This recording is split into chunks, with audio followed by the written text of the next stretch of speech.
tous, bienvenue dans Codecast. Derrière chaque projet digital, il y a une histoire, un défi, un challenge, mais aussi des solutions. Alors aujourd'hui, on est avec Samuel, qui est Technical Manager chez Synchrone, et on va parler du projet 7Cup. Bonjour Sam. Salut Nico. Merci de nous avoir rejoints, c'est chouette que tu sois avec nous. Alors 7Cup, qu'est-ce que c'est? C'est le premier tournoi de foot de 7 contre 7 en Belgique. Alors c'est un concept qui prend de plus en plus d'ampleur un peu partout dans le monde, et il a fallu justement qu'on se lance en Belgique, et 7Cup l'a fait.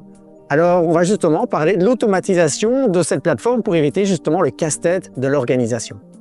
Alors Sam, tout d'abord, quand le client est venu vous trouver, quel était son besoin? Comme tu le dis, c'est un nouveau concept ici en Belgique, donc il n'y a pas véritablement un outil qui permet de répondre à la gestion complète d'un tournoi de ce type-là. Donc l'idée, c'était vraiment d'avoir une plateforme unique qui permet de gérer le tournoi dans son ensemble et donc d'automatiser un maximum de choses au travers de cette plateforme. Ok, donc une plateforme automatisée pour gérer vraiment ce tournoi.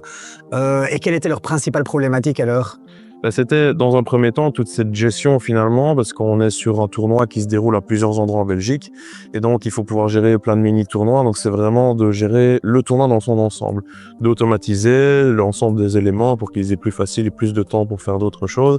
Et il faut aussi cumuler le besoin marketing et le besoin visuel aussi pour cette nouveauté ici en Belgique. Ok, donc vraiment l'automatisation, le fait d'attirer les gens et d'avoir quelque chose de chouette pour soigner l'expérience client, quoi, si je comprends bien. Ok. Et donc tu me parlais de 3 publics clés, qui sont-ils exactement? Alors on a dans un premier temps les organisateurs, c'est vraiment le sujet principal, je dirais, de la demande.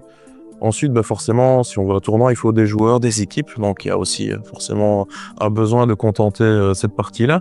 Et puis en dernier lieu, on a le grand public pour que le tournoi puisse avoir aussi des spectateurs et être suivi.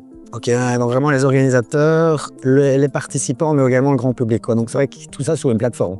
Ok. Et voilà, derrière, d'un point de vue fonctionnel, d'un point de vue technique, comment est-ce que vous avez abordé justement ce projet?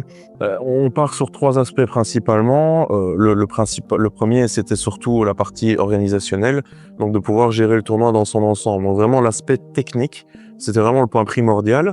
Ensuite, on a quand même le point marketing. Il faut qu'on puisse faire la promotion du site, qu'on puisse communiquer au travers du site sur l'ensemble du tournoi. Et enfin, on a la partie design. Il faut quand même quelque chose d'assez immersif. C'est qu'un concept tout nouveau, il faut quand même quelque chose d'un peu sympa, quoi. Ok. Et donc là, derrière, j'imagine que la première étape, c'était gérer les inscriptions. Oui, comme je le disais, s'il n'y a pas de joueurs, il n'y a pas de tournoi. Logique. Ici, l'objectif, c'était de recueillir un maximum d'inscriptions, donc que les capitaines d'équipe puissent inscrire les différents membres qui composent leurs équipes. Et l'idée, ils n'ont pas forcément toutes les informations de leurs joueurs sous le coude. Donc le formulaire est en multi-étapes, ils peuvent préinscrire l'équipe, y revenir plus tard pour compléter les informations. Et pour les organisateurs, il faut que ces informations soient suffisantes aussi dans le cadre de la gestion du tournoi. Donc voilà, ça c'était un premier point. Et puis il y a pour les équipes aussi la gestion des transferts, parce que durant la phase finale, en fait, ils ont la possibilité, un peu comme dans les équipes de foot, de faire des transferts de joueurs entre les équipes. Ok. Et alors ça, c'est toute l'inscription, mais par après, il y a également toute la partie gestion du tournoi, organisation justement de ces différentes phases de tournoi. C'est le cœur du projet. Les organisateurs avaient vraiment besoin de quelque chose pour automatiser la gestion du tournoi. Il faut savoir que ça se déroule à plusieurs endroits en Belgique et c'est chaque fois des petits tournois qualificatifs. Donc c'est des mini-tournois, donc plusieurs tournois à plusieurs endroits de la Belgique. Donc il faut gérer cet aspect-là et puis gérer l'arbre final sur base des qualifications. Et puis il faut automatiser les classements, gérer les statistiques, gérer les goals, etc. Et afficher le tout en temps réel pour amener un petit peu de dynamisme sur le site, que les spectateurs puissent suivre aussi les scores, etc. en temps réel. Donc voilà, tout ça, c'était vraiment le cœur du projet, c'était cette automatisation et tous ces développements qui vont permettre aux organisateurs de passer du temps à autre chose que de gérer le tournoi en lui-même. Alors tu parles de développement, tu parles justement d'automatisation d'un point de vue technique. Le client vient vous trouver, il a ce besoin. Qu'est-ce que vous avez mis en place justement pour arriver à cette plateforme en fin de compte? On passe par plusieurs étapes. L'idée, c'est d'abord de voir un peu le parcours client. C'est-à-dire le capitaine d'équipe qui cherche à s'inscrire, il doit passer par le formulaire d'inscription. On va essayer d'avoir les informations au bon endroit, que le formulaire ne soit pas trop complexe à compléter aussi. Donc il y a cette réflexion qu'on appelle une réflexion UX, donc du parcours client. Ouais.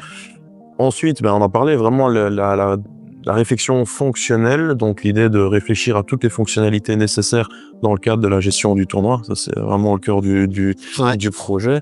Et puis, enfin, il y a bien sûr une phase de testing derrière avec le client pour valider que tout ce qui a été fait correspondait aux besoins.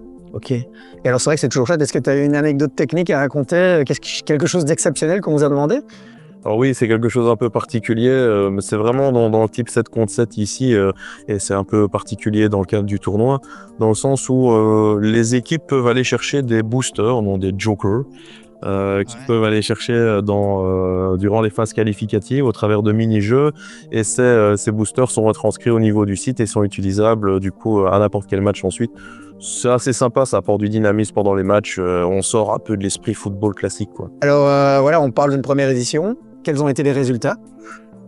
Une très belle première édition, franchement, 25 000 personnes au niveau du site et un événement final au Palais 12 à Bruxelles qui était complet avec un concert de Gims et de Djibril Cissé aussi. Encore, ma foi, assez sympa. Donc une belle réussite, un live coverage aussi sur le site. Donc pour les personnes qui n'ont pas pu se rendre sur place, ils ont pu suivre la finale au travers du site internet. Ok, cool. Et ben voilà, c'est chouette. Quelle est la suite? Est-ce qu'il y a des plans pour le futur, pour cette année?